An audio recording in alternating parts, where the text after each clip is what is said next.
Alors la question du sens dans les situations de travail, voilà un petit peu le sujet que j'ai choisi de vous proposer. La question du sens dans les situations de travail, le mot situation a son importance. Alors effectivement, la question se pose, quel est le sens d'une activité? Il n'y a pas beaucoup d'activités qu'on peut faire dans le non-sens. Une activité absurde, elle nous fait du mal. Comment voulez-vous qu'elle vous fasse du bien si elle est absurde? Vous voyez? Donc on n'est pas à l'aise avec le non-sens, bien entendu. Donc quel est le sens d'une activité? Et il faut bien quelque part qu'on le trouve, sinon, effectivement, il va y avoir assez vite de l'ennui et de la lassitude. Quelle est la finalité de cette activité? Il y a des tas de métiers qui ne voient plus la finalité de leur métier. Il ne faut donc pas s'étonner qu'ils soient fuis. Une activité dont je ne vois pas la finalité est une activité dont je m'absente. Alors vous voyez qu'il faut une justification pour qu'une activité ait un sens. Il faut quelque part que je le trouve, effectivement, vous l'avez dit, une direction, une signification, une justification. Ça veut dire, mais ça c'est vrai pour toutes les activités qui sont les nôtres, que nous ne pouvons pas agir sans raison très longtemps. Ça peut arriver exceptionnellement, mais ça ne dure pas. On ne peut pas durablement se contenter de faire son travail. Sinon, assez vite, on sera en arrêt de travail. Donc, vous voyez que l'être humain, dont nous faisons partie, c'est un être par qui s'ouvre la question du sens. Mais vous avez bien compris, les amis, c'est aussi celui avec qui elle se ferme. C'est-à-dire que je suis capable de trouver du sens à quelque chose, mais je suis parfaitement capable de ne plus en trouver. Autrement dit, le sens est quelque chose qui n'est jamais sûr. Le sens n'est pas un fait. Les faits, ils sont durables. Ils sont, comme disait Platon, têtus. Par contre, vous voyez, le sens, il est discontinu. Il n'est jamais assuré d'être durable. Je peux moins aimer quelqu'un que j'aimais beaucoup. C'est pas la meilleure des choses qui m'arrivent. Et donc, vous voyez que le sens, il faut prendre cette habitude dès l'introduction, vous voyez, le sens n'est pas quelque chose qui est donné, parce qu'il faut aussi les donner, par exemple, par une croyance, par une idéologie, vous voyez. Même s'il est donné, il faut que je l'accueille. Il ne faut pas qu'il me reste extérieur. Un sens, même si je le reçois, il faut que je l'incorpore. Il faut quelque part que je participe à une coutume. Il ne faut pas que ça reste une coutume purement extérieure. Sinon, je n'en participerai pas. Il faut bien que je l'accueille, si, quelque part, je veux lui trouver un sens. Donc, vous voyez, même quand il est donné de l'extérieur, il a comme condition d'être incorporé, d'être admis ou non, d'être rejeté ou pas, et donc, vous voyez, il faut quelque part, même lorsqu'il est extérieur, que je l'accueille ou que je ne l'accueille pas. Alors, j'en arrive à une première partie que je vais intituler, alors évidemment, ça fait un peu sérieux, mais ça va s'arranger, sens et non-sens. Si nous sommes d'accord que le sens n'est jamais quelque chose d'assuré, la preuve, c'est qu'on peut le perdre, c'est qu'il y a quelque chose qui fait qu'il y a du sens et du non-sens. Alors, pour qu'une activité ait un sens, il faut que je lui accorde une finalité. On va revenir sur ce premier point. Il faut que je lui accorde, je vais reprendre votre terme, une direction, une finalité, c'est-à-dire qu'il faut que je lui trouve une raison d'être à cette activité. Alors à ce sujet, notre époque est effectivement un peu maladive, parce que nous avons connu à notre époque d'énormes bouleversements. Nous assistons à notre époque à ce qu'on appelle souvent la modernité, à la perte de grands systèmes collectifs qui étaient porteurs d'une source de sens possible, à savoir les traditions communautaires, à savoir les traditions instituées, la religion, la famille qui n'était pas monoparentale, elle était carrément parentale, D'accord? Donc, elle avait une force institutionnelle, souvent écrasante, d'ailleurs, bien entendu, hein, c'était pas nécessairement le meilleur des mondes, donc, mais elle avait une force institutionnelle qui lui conférait une autorité, c'est-à-dire une source de sens possible. Les êtres humains naissaient dans des familles élargies, et ils étaient éduqués à l'intérieur de ces familles, et à l'intérieur donc d'une autorité souvent traditionnelle. Ça conférait aux êtres humains ce qu'on appelle un milieu d'appartenance. Pas nécessairement rose à vivre, hein, bien sûr, mais ça vous conférait un milieu d'appartenance qui vous forgeait ce qu'on appelle encore aujourd'hui une identité durable. De même, il y avait dans ces systèmes de sens collectif, il y avait ce qu'on appelle un milieu de référence, ce qu'on appellerait aujourd'hui une culture. Vous voyez, c'est-à-dire ce à quoi on se réfère dans une population, dans une époque, dans une culture donnée, on va dire. Donc il y avait un milieu d'appartenance qui était source de sens, et il y avait un milieu de référence, et ce milieu de référence dans la tradition, il était essentiellement fondé sur la croyance religieuse. À ne pas confondre avec la foi, la croyance était bien plus souvent une superstition et une coutume qu'un acte de foi libre. Il faut être sérieux. Donc tout ça veut dire que ce milieu de référence permettait aux êtres qui en étaient les sujets et les membres, eh bien effectivement de trouver des sources de sens possibles, vous voyez, par l'intermédiaire de la tradition ou par l'intermédiaire de la croyance. Traduisons. Ça veut dire qu'on recevait un sens offert ou imposé à l'extérieur de soi. De l'extérieur à soi. Je vous prends un exemple. Vous savez qu'il y a une époque où c'était les parents qui faisaient les mariages.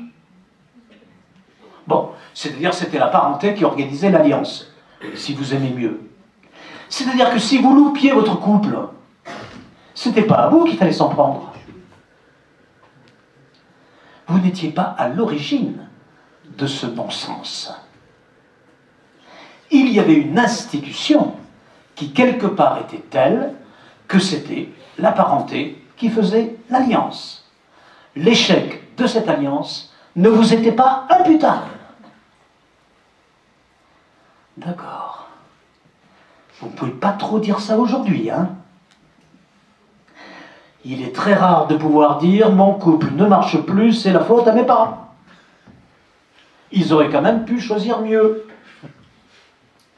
que la ruralité proche. Donc, ça veut dire qu'on recevait un sens imposé, un sens offert de l'extérieur de soi, et pour prendre un autre exemple que l'histoire de la famille, puisque vous savez que l'histoire de la famille, c'est l'histoire de son rétrécissement, il faut apprendre à le vivre, nous y avons gagné en liberté, nous y avons perdu en sécurité. Le jour où vous trouverez qu'on est gagnant sur tous les tableaux, n'hésitez pas à me faire signe. Donc, ça veut dire, on va prendre un autre exemple, l'idéologie du progrès. Plus personne, aujourd'hui, ne croit que le progrès est seulement une chance. Tout le monde est convaincu, et ça ne va pas s'arrêter, hein, que le progrès est un risque. Et pas seulement une chance. Parce qu'il est porteur de menaces. On le voit avec le mouvement de l'écologie, par exemple. Donc ça veut dire que la notion de progrès, qui donnait à l'époque du siècle des Lumières, par exemple, à l'époque de l'avènement des républiques, l'idée d'un sens de l'histoire. C'était pas un sens de soi, là, hein? Un sens de l'histoire. Lorsque les encyclopédistes écrivent l'encyclopédie, ils sont convaincus qu'ils participent à l'émancipation de l'humanité. On est plus réservé aujourd'hui. On n'est pas complètement sûr de participer à la sienne. Je ne vous parle pas de celle de l'humanité. Eh bien ça donnait, l'idée de progrès était fondée sur l'idée parfaitement intéressante de la croyance, là non plus en des traditions familiales, mais de la croyance en un sens de l'histoire. Eh bien, si le progrès est devenu autant porteur de risques que de chances, cette croyance en un sens de l'histoire, elle a été affectée. Elle n'a plus son innocence. elle a perdu son évidence qu'elle a eue historiquement. Et donc vous voyez que ces systèmes collectifs déclinent. Et par suite, eh ben vous voyez la conclusion. Si ces systèmes collectifs sont en train de perdre de leur influence, eh bien ça veut dire que c'est à chacun de construire le sens de son existence. Le sens n'est plus reçu. Il est donc à construire. C'est super, mais c'est dur. Vous savez, c'est ça le problème de la liberté. Hein. La liberté, c'est génial. Sauf quand on comprend qu'elle n'est pas séparable de la responsabilité. Là, c'est déjà plus un fardeau, vous voyez. Parce que la liberté sans responsabilité, c'est plus que cool. Mais dès l'instant où elle est associée à la responsabilité qu'elle exige, elle devient complexe, elle devient délicate, elle devient difficile. Donc vous voyez que si le sens n'est plus donné par appartenance famille, par référence culture, donc par un double milieu, un milieu d'appartenance et un milieu de référence, eh bien vous avez compris que ça va s'appeler, et nous sommes baignés par cette notion aujourd'hui, nous allons développer ce que l'on appelle l'autonomie. C'est-à-dire que nous allons devenir autonomes, pour beaucoup nous le sommes déjà devenus, par rapport aux coutumes communautaires, ou bien par rapport aux traditions spirituelles ou familiales. Donc ça veut dire qu'il y a une fragilité du sens, puisque c'est à chacun de le construire. Et que c'est pas si simple.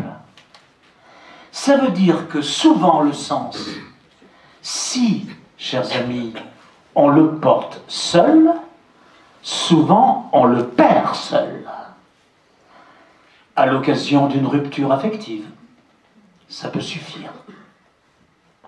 À l'occasion d'un licenciement, ça peut suffire. À l'occasion d'une lassitude dans mon métier, ça peut suffire. Une lassitude, un licenciement, une rupture affective peuvent suffire à faire émerger du non-sens. Donc, vous sentez bien. Alors, bon, j'en profite pour les gens qui m'ont déjà supporté, vous le savez, mais ceux qui arrivent, parce que c'est important pour la suite du propos. Vous savez la différence qu'il y a entre la fatigue et la lassitude. Parce que ça n'a strictement rien à voir, puisque c'est exactement le contraire. La fatigue, c'est lorsqu'on ne peut pas poursuivre une tâche. Vous voyez, c'est la fin de la journée, vous n'en pouvez plus, vous êtes fatigué, demain ça ira mieux. La lassitude, c'est quand on ne peut plus commencer une tâche. C'est dimanche et je me dis demain, je n'y vais pas. On pourrait dire je suis reposé, il y a eu le week-end. Pas du tout. On ne se repose pas de la lassitude parce qu'elle n'est pas une fatigue. Oh là là là là là là là. On va être tous d'accord, mais vous avez tous compris, parce que votre métier vous y prépare, que la lassitude est bien plus grave que la fatigue. Et que tous ceux qui vont dire eh bien, prends 8 jours et ça va aller mieux, sont hallucinés. Vous voyez? Donc la lassitude, ce qu'on appelle, parce que ça fait plus cool, lassitude, on sent bien que c'est lourd. Alors on dit le burn-out. Ça fait exotique, vous voyez? La lassitude, ça fait peur. Alors, il suffira, puisqu'on porte le sens seul, qu'on puisse le perdre seul, à l'occasion de quelque chose de purement particulier. Prenons 2 exemples, si vous voulez, tranquillement. La non-appartenance à une société, par exemple à une famille, crée des gens qui sont isolés.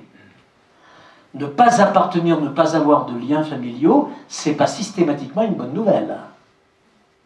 Ça peut créer de l'isolement social. Et ça s'appelle de l'abandon. La perte de référence en toute forme, si vous voulez, de référent culturel. la perte de référence à l'idée de progrès, par exemple, hein, on l'a dit tout à l'heure, ça peut mettre en crise nos espérances. C'est pas facile de trouver quelqu'un qui espère aujourd'hui, qui dit « Oh ouais, le futur, ça se présente pas mal. » Il faut voyager pour pouvoir en trouver un. Vous voyez? Parce que vous avez ce sentiment que l'incertitude l'a emporté sur l'espérance. Alors tout ça, c'est pas très porteur pour que disent « Vous avez du boulot, pour moi, un métier difficile, chic. Mal payé, bon. » C'est pas porteur du tout, ce contexte.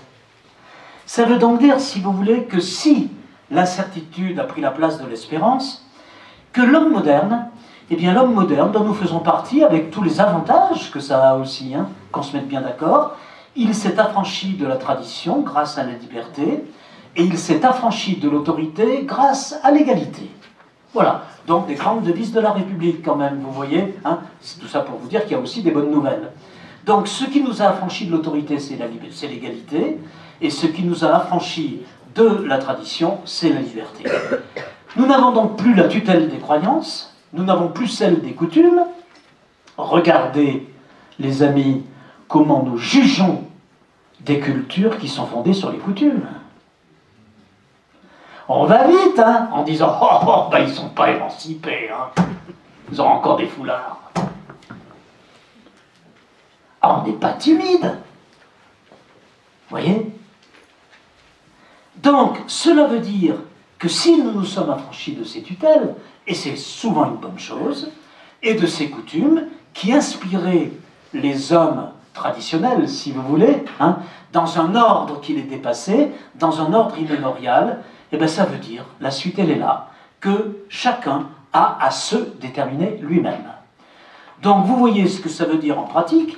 Vous savez, depuis la sociologie, la psychologie, la psychanalyse, etc., vous savez que nous sommes déterminés par... Bon, c'est une énorme banalité de dire ça aujourd'hui, hein. Vous ne faites pas un scoop en disant « Ah, vous savez, on est déterminé par son milieu. » Tout le monde vous dit c'est tout. Vous voyez? Donc, vous savez très bien qu'il y a une part où nous sommes déterminés par, mais vous savez très bien aussi que notre époque nous convoque à nous déterminer à quelque chose. Être déterminé par, se déterminer à. Déjà que le futur n'est pas facile, si vous n'avez aucun goût pour votre avenir, ça ne va pas s'arranger. C'est parce que le futur est incertain qu'il faut le préparer. Parce que déjà, qu'en le préparant, c'est pas gagné. Si on ne le prépare pas, c'est perdu. Alors ça veut dire qu'on peut rapidement, et je suis très sérieux là-dessus, on peut rapidement déchoir, on peut rapidement sombrer, on peut rapidement végéter. Pourquoi? Parce que nous sommes devenus des sources de sens possibles. Parce que nous sommes devenus, effectivement, des sources de sens, et par conséquent, des sources de sens que l'on peut perdre. Ça veut donc dire, si vous voulez, que le sens, vous avez raison de faire une journée sur ce sujet. Le sens, c'est une question devenue pressante. Parce que nous vivons souvent, et qui pourrait dire l'inverse, hein, nous vivons souvent dans l'inconscience. Hein, allez, les jours se succèdent, et puis ça tourne, quoi. Comme on dit, le temps passe. Oui, mais il passe sans que rien ne se passe. Ah, c'est embêtant pour ma vie, ça. Parce que c'est la définition de l'ennui. Vous savez, l'ennui, c'est quand le temps passe sans que rien ne se passe. Donc il est long, hein. Quand il se passe beaucoup de choses, comme dans l'aventure, par exemple, ça passe vite. Comme dans la passion, ça passe vite. Donc vous voyez que nous vivons souvent dans l'inconscience. Nous prenons l'habitude de vivre et d'esquiver la question du sens. Nos divertissements sont là pour ça. Il y a des divertissements que les chaînes télévisuelles nous proposent qui ne nous prennent vraiment pas la tête. Hein. Ah, ça c'est sûr. C'est le repos assuré. Donc, nos divertissements sont là pour ça. Il faut donc bien trouver une source de sens qui puisse nous orienter. Alors, ça peut être une action, je vais y revenir, ça peut être une valeur. Vous tenez à la justice, vous tenez à votre liberté. Vous voyez? Ou bien ça peut être des personnes, vous tenez à vos enfants. Bah oui. Vous voyez? Mais vous y tenez, hein. Donc, on se rend bien compte que si nous sommes devenus les sources de sens, alors là je vais vous dire, c'est un peu embêtant parce que je suis d'excellente humeur, et là je sens que je vais plomber la matinée déjà, vous voyez? Donc c'est un peu, ça me met en porte-à-faux. Il y a toujours un moment dans une vie où le pourquoi surgit. Alors c'est quand ça se passe pas très bien, hein? Si je commence à me dire, mais qu'est-ce que je fous avec cet homme? Mais qu'est-ce que je fous dans ce travail? Mais qu'est-ce que je fiche dans ce quartier? Il y a toujours un jour où le pourquoi s'élève. C'est ça le problème du sens. Tant que les jours passent, ça passe. Les divertissements, c'est bon. J'aime pas mon boulot, mais je fais du tennis. Ben, c'est déjà pas mal. Et le tennis fait passer le boulot. Donc, il y a toujours un jour où le pourquoi s'élève. Et quand est-ce qu'il s'élève? Je vous donne la réponse, puisque j'y ai passé 5 minutes tout à l'heure. Il s'élève suite à une lassitude. Donc, cette lassitude, ça veut dire que votre vie est devenue machinale, d'accord? Votre travail perd son intérêt, par exemple, vous voyez? Votre amour perd son intensité, et donc le monde vous devient extérieur et non plus signifiant, et non plus familier. Alors cela veut dire qu'il s'éloigne de vous, et que vous comprenez ce jour-là, ce jour de lassitude. Alors là, on est en philo, donc il faut que ce soit un peu bizarre, hein. Bon. Ça veut dire que vous comprenez, nous comprenons, hein, c'est pareil pour moi évidemment, que exister n'est pas simplement vivre. Et oui, il y a des gens qui vivent dont je ne suis pas sûr de l'existence. Ils végètent. Ils survivent. Personne ne les prend en considération. Il y en a plein les EHPAD, où les gens sont condamnés à végéter. Leur existence, elle n'est pas facile à commenter, hein. Donc, exister, c'est pas simplement vivre. Ce jour-là, les amis, vous êtes mûrs pour la question du sens. Ça veut dire que être, ça ne suffit pas. Il faut passer à une raison d'être. Le sens, donc, est discontinu.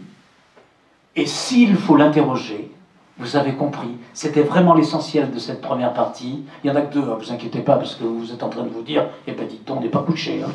Hein. Si la question du sens, il faut la suivre, vous avez bien compris pourquoi, c'est parce qu'on peut la perdre. Voilà l'argument principal. J'en arrive à ma deuxième partie, redonner du sens au travail, parce que Nathalie est en train de se dire, c'est bien beau, mais normalement, c'était prévu qu'on parle du travail. Alors, on va en parler. Redonner du sens au travail. Vous avez l'expérience où vous êtes dans un contexte où les choses se passent, où vous avez le sentiment, et ça je le comprends parfaitement, d'une perte de sens du travail, et que, vous le savez aussi, longtemps, les êtres humains ont travaillé par nécessité, ont accepté un travail répétitif. N'oubliez pas le taylorisme. Là, il ne devait pas y avoir grand monde qui trouvait du sens, hein. Mais le travail ne se posait pas sur la même question. La question à l'époque, c'est comment peut-on vivre de son travail? C'est la question du mouvement ouvrier. C'est la question des salaires. Aujourd'hui, la question, c'est comment vivre dans son travail. C'est pas du tout la même. Et les burn-out, ils ont lieu là. Quand je vis mal, non pas de mon travail, peut-être que je ne suis pas trop mal payé, mais je vis mal dans mon travail. Parce que je suis managé à la sauvage. Donc, cette idée que longtemps, par nécessité, les hommes ont accepté un travail contrôlé, répétitif, pour l'obtention de revenus, parce que l'enjeu, c'est la survie. Mais ce compromis historique s'épuise. Et il s'épuise, me semble-t-il, pour 3 raisons que je propose à votre réflexion individuelle et collective. La première raison, qui n'est pas n'importe laquelle, c'est que la création de richesse, faut le dire, c'est pas un meeting, hein, donc on risque rien, mais la création de richesse a bénéficié à une minorité et n'a pas empêché la précarité. Donc ça veut dire quoi en pratique? Ça veut dire que le travail a été rapidement l'objet d'un désenchantement. Un travail qui ne vous permet pas de vivre, ça pose problème pour ce travail. Deuxième raison, le travail n'a pas gagné en autonomie. Il s'est même appauvri pour une raison très simple. C'est que le modèle dominant du travail aujourd'hui, c'est le modèle industriel, c'est-à-dire le travail productif. Et donc, on a exporté ce modèle du travail industriel à des métiers dont ce n'était pas du tout la culture, dont ce n'est pas du tout la finalité, et qui se sont trouvés, effectivement, en train de subir un productivisme qui ne convenait pas, qui ne pouvait pas convenir avec leur mission. Vous avez trouvé ça, ce modèle s'est appliqué à des métiers où la qualité de travail n'est pas définissable par le management. Désolé. Où beaucoup de salariés ne s'y retrouvent pas, ou plus. Parce que tout simplement, pour ce genre de travail, pour ces professions, agir n'est pas produire. Alors ils sont perdus. Agir, c'est œuvrer. C'est prendre soin, d'accord? C'est éduquer, c'est cultiver, etc., etc. C'est œuvrer à quelque chose, à plus de bienveillance, à plus de bien-être, à moins d'échecs scolaires. Je prends plusieurs métiers, hein, vous avez bien compris, bien sûr. Vous voyez? Et donc, œuvrer et produire, eh bien, c'est pas la même chose. Donc, cette culture soudaine, qui a été dominante pendant quelques années, on en reçoit des effets négatifs. Troisième raison, ça fait beaucoup, 3 raisons, hein, surtout que vous avez vu, elles ne sont pas timides. La crise écologique, elle est en train d'affecter de plus en plus, à tort ou à raison. Comme dans tous les mouvements, il y a des gens qui le sont par excès et il y a des gens qui le sont par défaut. C'est comme ça un mouvement social. Le jour où vous verrez quelqu'un qui est libéral exactement comme il faut, vous voyez, socialiste parfait exactement qu'il faut, pas d'excès, pas de défaut. Ben, vous me ferez signe, là aussi je suis disponible à toute heure du jour ou de la nuit. Le jour où vous verrez quelqu'un qui aime exactement comme il faut, je dirais, tu sais chérie, moi, c'est nickel, hein. C'est ajusté. Je t'aime pas trop, de façon à ménager l'espoir, et pas trop peu, de façon à éviter l'abandon. Ben non, on aime comme on peut. Toujours trop ou trop peu. Et j'ai jamais rencontré qui dise « Ah ben non, vous avez tort, cher monsieur, moi c'est nickel. » Voyez. Voilà, c'est comme le langage. On parle toujours trop ou trop peu. Il y a des bavards et des silencieux. ceux qui sont entre les deux sont les plus rares. Dire ou ne pas dire. Alors, cette crise écologique, elle affecte, de temps en temps, par excès et par défaut. Hein. On se met d'accord parce que j'ai peur que vous ayez une réaction un peu brutale dont j'aurais du mal à me défaire.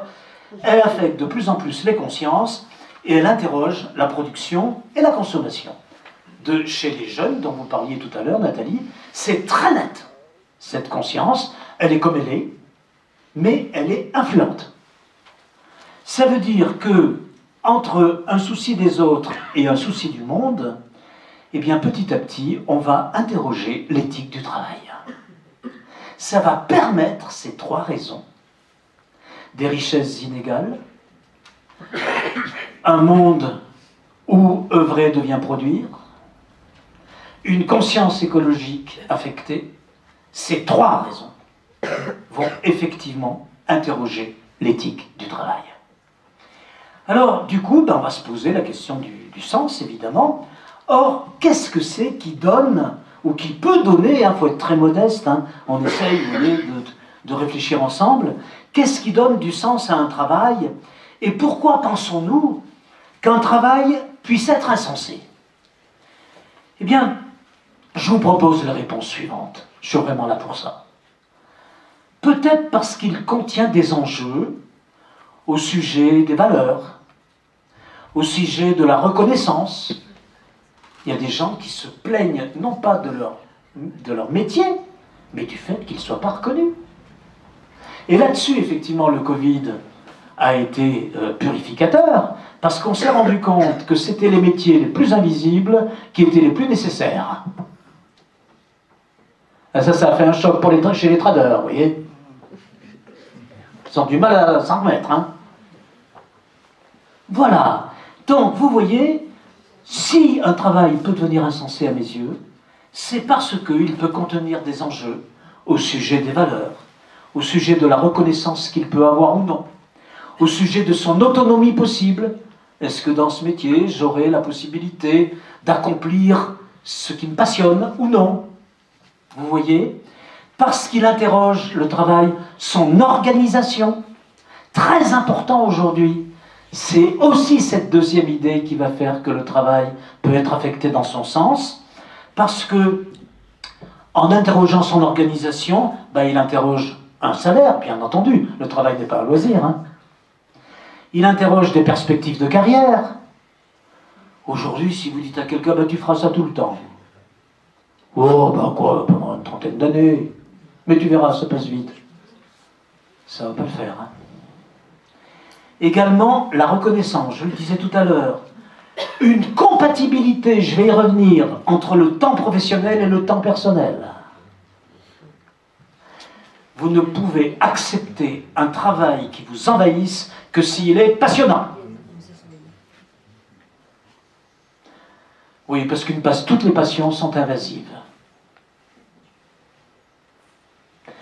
Mais s'il n'est pas passionnant, ça, vous n'allez pas être prêt à effectivement voir et assister au fait qu'il devienne invasif.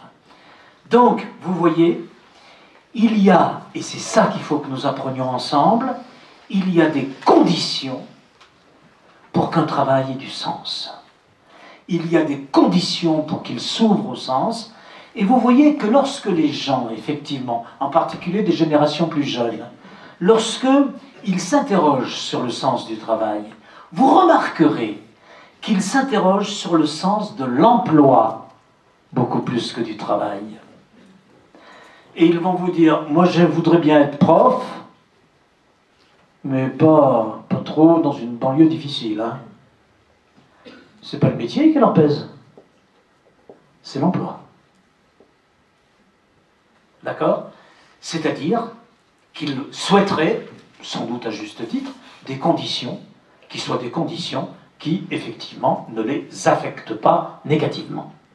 Donc vous voyez que souvent on interroge le travail, lorsque on interroge plus l'emploi que le travail, c'est-à-dire qu'on interroge des conditions d'exercice beaucoup plus qu'un métier. Voilà, hein, peut-être beaucoup plus qu'un métier. Et donc vous voyez que ce qui donne sens au travail, eh bien, ce sont les ressources qu'il exige. quelles ressources va-t-il ce travail exiger? Est-ce qu'il exige une qualification? Si vous saviez le nombre de gens que je rencontre à l'occasion d'interventions, peu importe, qui me disent ben, je fais un travail mais qui n'a rien à voir avec ce que j'ai appris. Moi j'avais appris, j'ai fait des études pour être prof, j'adorais la littérature. Eh bien c'est pas ce que je rencontre. Parce que je rencontre effectivement des gens qui n'aiment pas spécialement la littérature. C'est pas inné l'amour de la littérature. Vous savez, pour que l'amour de l'équation du second degré soit inné, il faut quand même un peu de perversion. Vous voyez? Donc on est bien d'accord que entre la formation que j'ai eue et effectivement le travail que je rencontre, vous allez avoir ce décalage-là. Donc les ressources exigées, une qualification, une expérience, une coopération. Vous avez des tas de gens qui disent « Oh là, dans ce service, tout le monde se tire dans les pattes ». Ça va lasser, ça aussi. Hein. Une destination. Dans ce métier, je peux évoluer ou pas du tout. Si je veux évoluer, il va falloir que je change. Vous voyez? Donc ça veut dire que ce qui peut donner sens à un travail, c'est la capacité. Alors voilà, j'y tiens beaucoup, hein, donc je vais y mettre un tout petit peu d'insistance pour finir. C'est la capacité à se reconnaître dans cette activité, à se reconnaître dans cette activité. Par exemple, l'acquisition d'une expérience.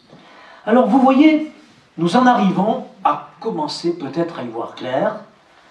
Pour qu'il y ait sens à un travail, il y a 3 directions. 3 directions. La première, c'est que le sens doit me permettre de percevoir la finalité à atteindre. Cette activité, je dois en percevoir le but. Si je commence à dire « ça ne sert à rien ce que je fais », c'est très mauvais. Hein. Il faut qu'il y ait la sauvegarde d'une finalité, la perception d'une finalité à atteindre. Si je suis enseignant et que je dis bah, « ça ne sert à rien d'enseigner ça, ça n'intéresse personne, j'ai les parents sur le dos, et puis il faut que je me contente de QCM et non pas de qu'est-ce que la littérature », vous voyez, je vais quitter le job. Hein.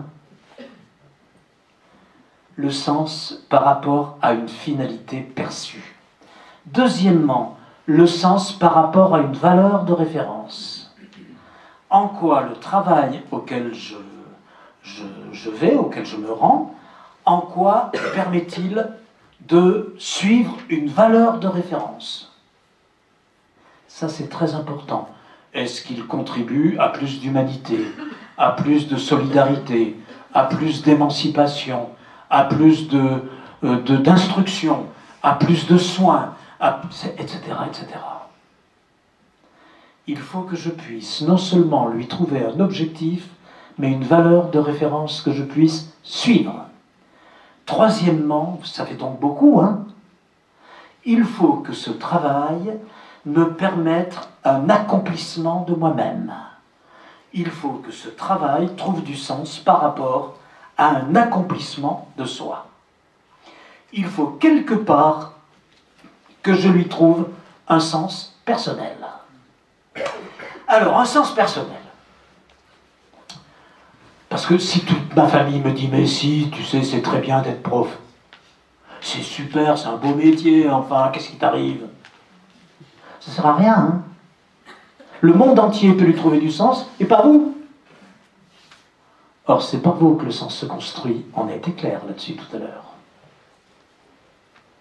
Le sens, il n'est pas reçu. Eh bien, qu'est-ce qui va se passer? Il va se passer que vous ne trouverez jamais, vous voyez, je parais sûr de moi là, mais excusez-moi effectivement, ce moment où je ne doute pas. Ce qui n'est pas terrible pour un prof de philo, hein, mais bon, c'est une pause. Je pense, et vous le savez par expérience, personne ne fait le même travail de la même façon.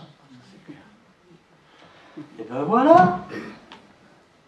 Vous ne trouverez jamais 2 infirmières qui sont infirmières de la même façon.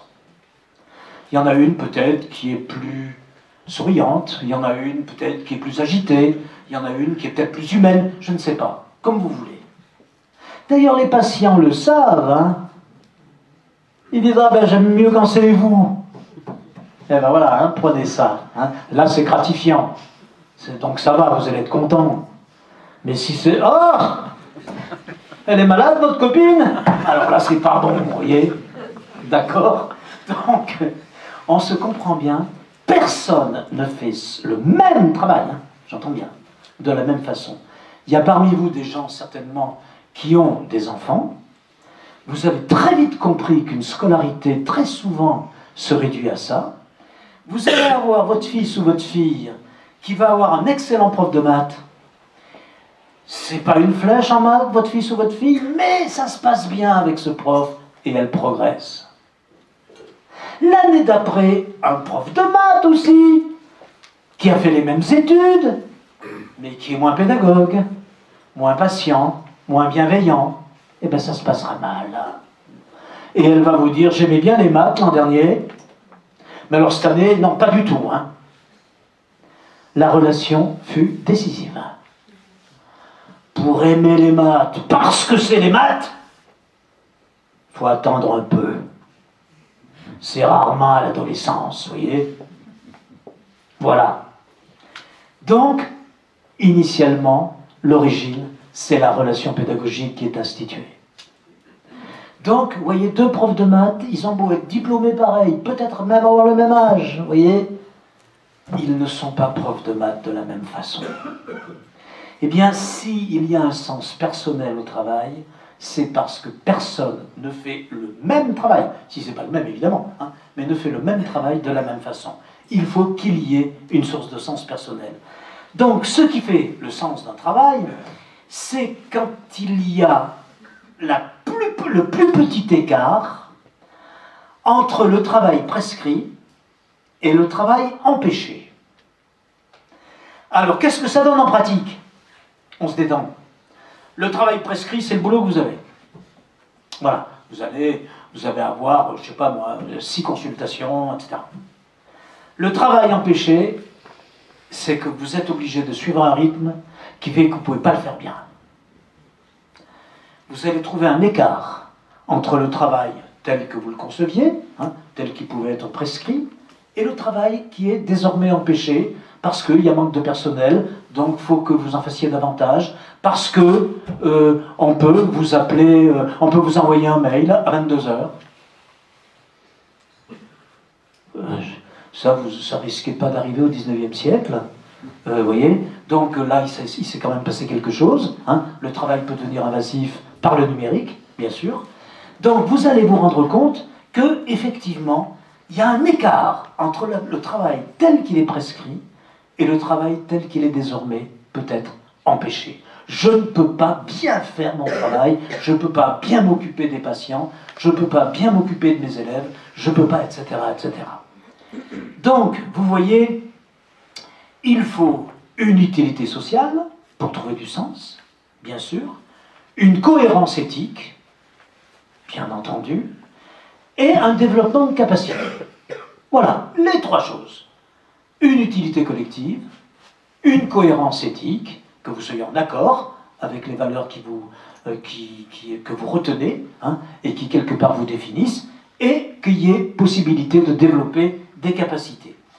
Ça veut donc dire, en termes concrets, que le travail ne peut pas être réduit à des protocoles, que le travail ne peut pas être réduit à une série de consignes.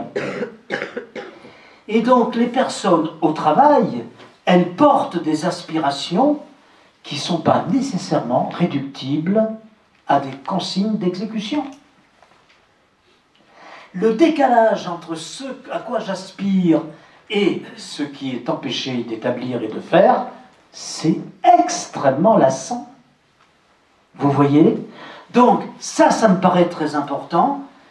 Personne, et là, mais vraiment, là, c'est quelque chose auquel je crois beaucoup, hein, c'est cette idée qu'il y a des problèmes au sujet du travail qui peuvent être effectivement des problèmes liés à son organisation. L'organisation est aujourd'hui devenue de la programmation.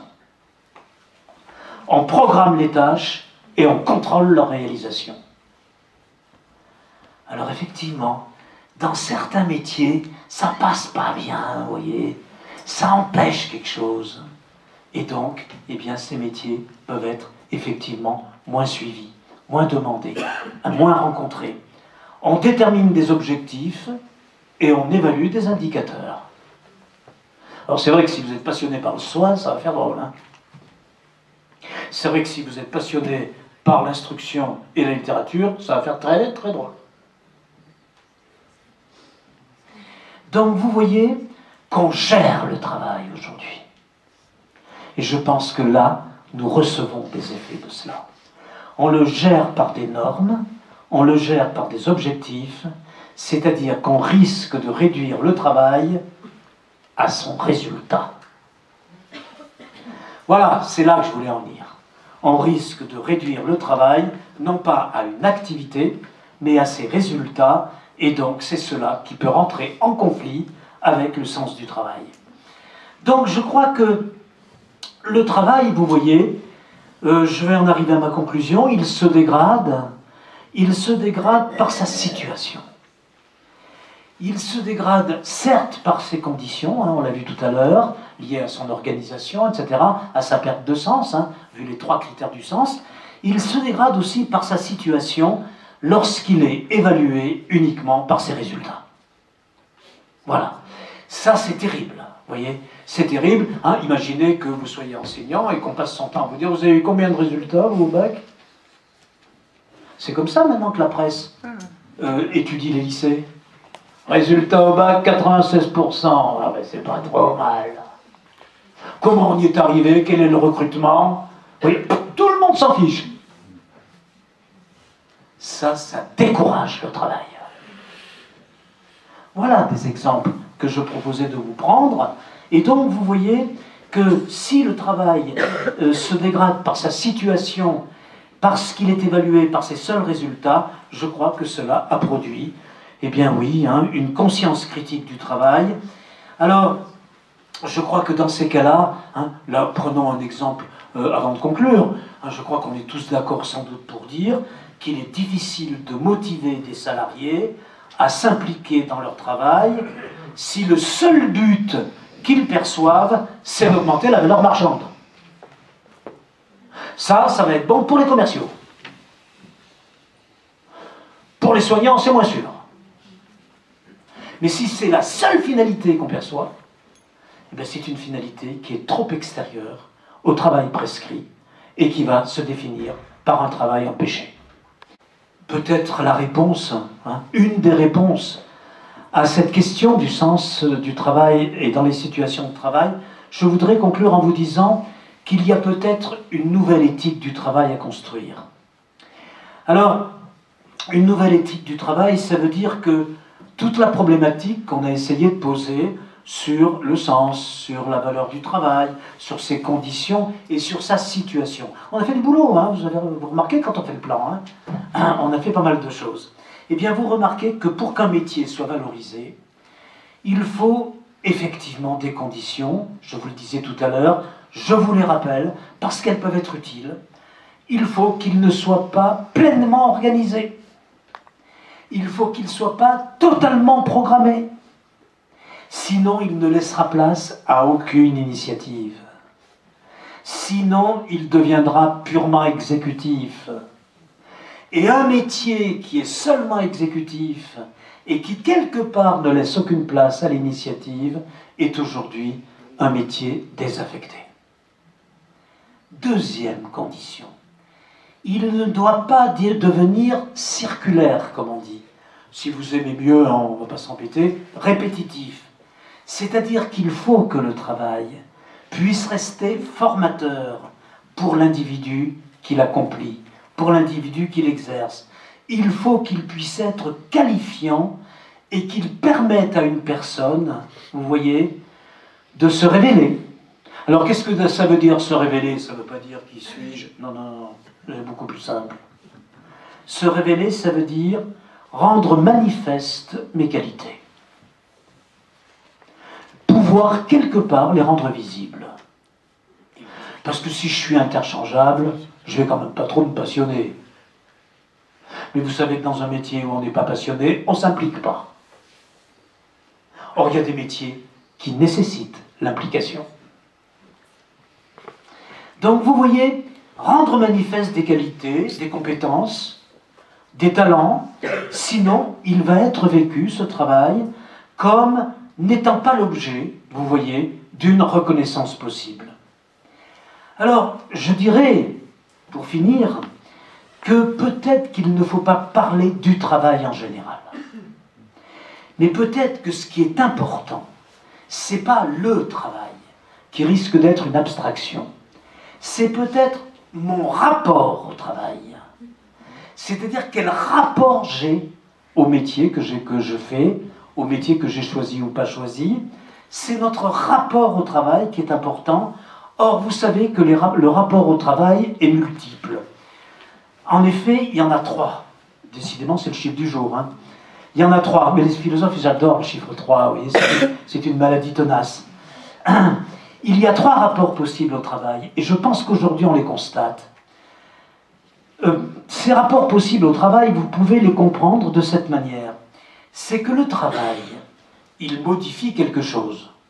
On est d'accord. Hein. Vous allez modifier une matière, par exemple. Hein, si c'est un travail manuel, etc. Vous voyez, vous allez modifier un service, si c'est un travail de soins, etc. Donc il modifie une réalité, le travail. Mais attention, il ne faut pas oublier l'essentiel, les amis. C'est que le travail modifie celui qui le fait. Le travail agit sur celui qui l'exerce. Il n'agit pas simplement sur une matière extérieure. C'est-à-dire que par le travail se pose la question, qu'est-ce qu'on peut avoir par lui? Je peux avoir par exemple un salaire possible, vous voyez, je peux avoir une carrière possible, mais regardez bien, si le travail interroge l'avenir, c'est parce qu'il n'est plus simplement ce que je peux avoir par lui, mais ce que je peux devenir par lui. Ça veut dire que le travail, là on rentre sur du lourd, hein, il produit des biens et il produit des êtres. Ça veut dire que le premier rapport au travail, c'est le rapport le plus simple, c'est le rapport instrumental, c'est-à-dire le travail comme nécessité. Vous voyez, voilà, vous avez trouvé un petit boulot pendant les vacances, ça ne vous passionne pas, mais c'est provisoire. Vous voyez, et ça vous permet de vous payer effectivement des vacances ensuite. Le rapport instrumental, c'est le rapport comme nécessité vitale. C'est le rapport comme réponse à vos besoins. Ici, le travail est seulement un moyen, à savoir une source de revenus. Et vous avez des gens qui mettent le sens ailleurs, dans leur famille, dans un sport, dans la musique, dans un art. Une nécessité vitale, ça leur va. Le deuxième rapport au travail, c'est un rapport symbolique. C'est-à-dire que le travail est visé comme porteur d'une reconnaissance, comme porteur d'un statut. À titre d'exemple, prenez comme exemple l'image sociale des professions. Vous savez, il y a des professions qui sont hyper valorisées socialement. Il y a des métiers qui sont bien vus quoi, hein, par la société, hein, qui sont normalisés, si vous voulez. Et puis, il n'y en a pas du tout. Ça a été le cas souvent des métiers manuels. Vous voyez? Donc, je peux considérer que le rapport que j'ai au travail, puisqu'on a dit que c'était ça qui était essentiel, c'est un rapport symbolique, c'est-à-dire que le travail est visé comme porteur d'un statut, et il y a effectivement des métiers porteurs d'une valorisation et d'autres non. Ça, c'est assez grave. Troisième rapport au travail, un rapport d'expression. Non plus instrumental, non plus symbolique, mais un rapport d'expression. C'est-à-dire que je vais faire mon travail un moyen d'expression, un moyen de réalisation. Voilà, je suis content, j'aime bien mon métier parce que ça me permet de faire des choses qui m'intéressent, qui me plaisent, pour lesquelles j'ai été formé, ça me permet de me développer, de m'enrichir, de prendre de l'expérience, etc., etc. Donc c'est un moyen d'expression de soi, de réalisation de soi. Là, c'est ce que vous trouvez, chaque fois que vous trouvez le travail comme révélation d'une motivation, le travail comme révélation d'une capacité, le travail comme révélation d'une formation. Chaque fois que vous allez trouver des gens qui, dans leur travail, ont une motivation, une capacité, une formation, ils vont rester. Ou encore, ils vont pouvoir trouver un autre type d'expression. On en rencontre pas mal, hein, j'en rencontre assez souvent. C'est souvent assez sympathique même. Non plus une expression de soi-même simplement, mais l'expression de relations sociales. L'expression, si vous aimez mieux, le mot est plus à la mode, d'une socialisation. Exemple, bon, mon boulot, il n'est pas terrible, mais j'adore l'équipe. On s'entend super bien. Ben, c'est pas mal. Vous voyez? Et je vais dire, voilà, ben, je n'avais pas envie d'en partir parce que, ben oui, on est unis, on fait front, j'ai des collègues qui sont solidaires, le boulot, bon, il est moyen, hein, mais le contexte est bon. Voilà, le travail, le rapport au travail comme moyen d'expression, non pas en une réalisation de soi, mais expression d'une socialisation. Et donc, vous voyez que ça veut dire qu'on peut s'interroger, et nous l'avons fait, hein, en terminant donc, sur le sens et la valeur du travail, et bien finalement en se disant que lorsqu'on pose le problème, et on l'a fait pendant 1 heure, vous voyez, lorsqu'on se pose le problème, et bien finalement, concernant le travail, il y a des raisons internes au travail qui font qu'il recherche son sens. Il y a des raisons qui sont en lui, vous voyez, à l'intérieur de lui. Est-ce que ce travail correspond à une attente? Est-ce que ce travail correspond à mes compétences? Dans quelles conditions se fait-il? Dans quel contexte? C'est les raisons internes à l'activité.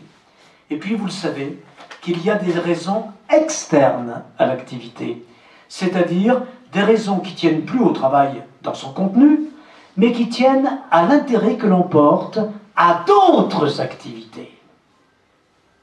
Je veux dire, voilà, ce travail, moi ça me va, c'est à temps partiel, ça me permet de continuer la musique, le sport, voir mes enfants, comme vous voulez.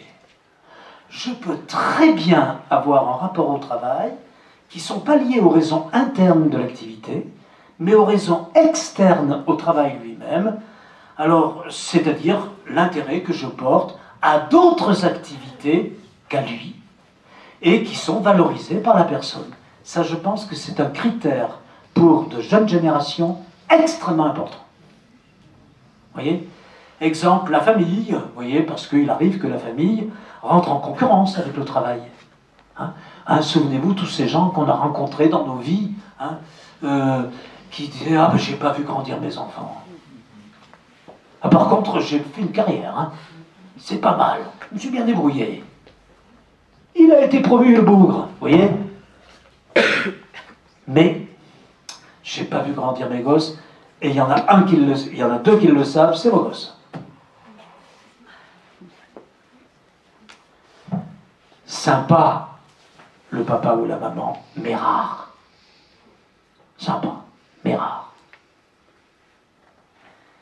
Alors, vous voyez que le problème du travail, à ce moment-là, c'est celui de son invasion possible.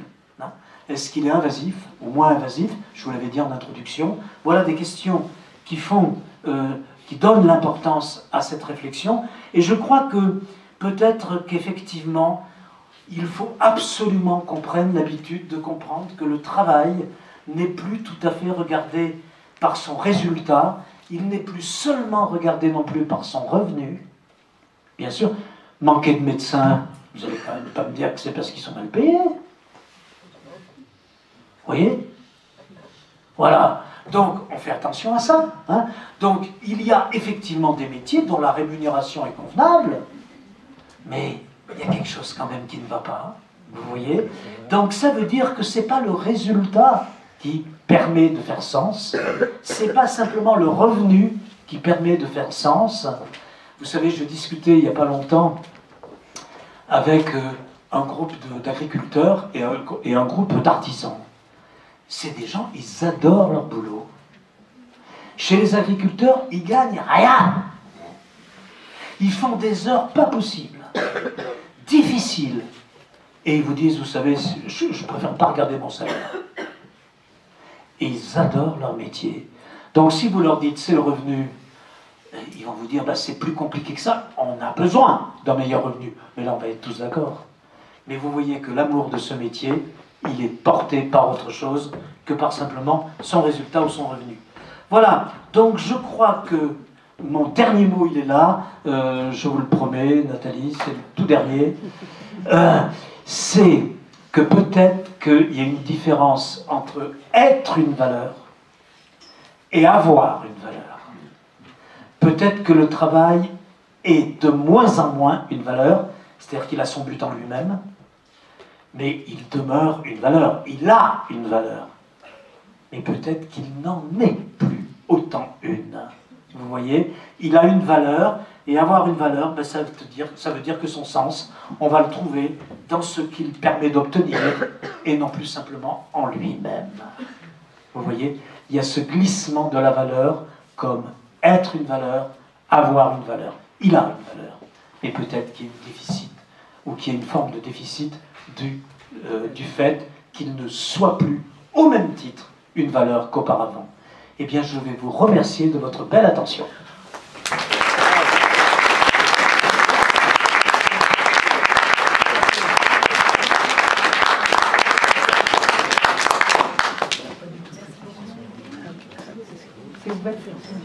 Merci beaucoup, Monsieur Guez.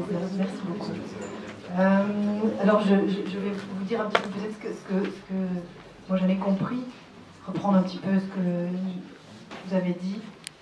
Les conditions pour que ce travail donc s'ouvre au sens, il faut qu'on ait un sentiment d'utilité sociale, qu'il y ait une cohérence éthique, une harmonie avec les valeurs personnelles, une marge de progression, une reconnaissance des efforts accomplis, un accomplissement de soi, des moyens de réalisation d'expression, qui laissent place à des initiatives et enfin qui s'inscrivent dans une aventure collective. Oui ? Oui. C'est bien ? C'est très bien. La prochaine conférence, c'est vous, Nathalie. Voilà. Alors, avant de passer aux questions, enfin, non, on peut passer aux questions, en fait. Quelles sont les questions qu'on pourrait poser à M. Guez qui pourraient vous intéresser ? Voilà.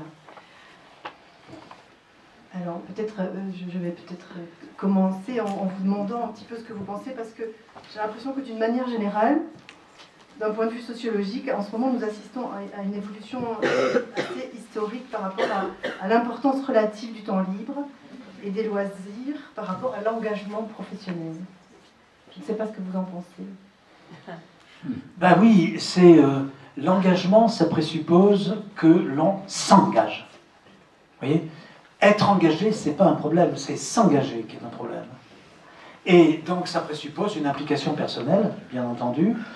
Et donc ça veut dire que je vais m'impliquer dans une collectivité, dans un service, dans une profession, etc. Et que je vais quelque part avoir des initiatives qui permettent de ne pas simplement faire mon travail, mais peut-être d'accomplir quelque chose qui va au-delà d'une simple exécution. Vous voyez, je crois vraiment que c'est ça. Quand je commence à trouver que je fais mon boulot, puis c'est tout, quoi, c'est que je m'y ennuie.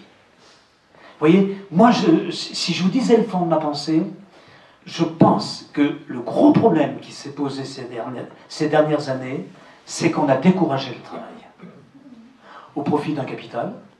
C'est vrai que si vous voulez faire fortune, c'est pas avec le boulot. Hein. Ça, il y a un système qui nous l'a trop souvent montré.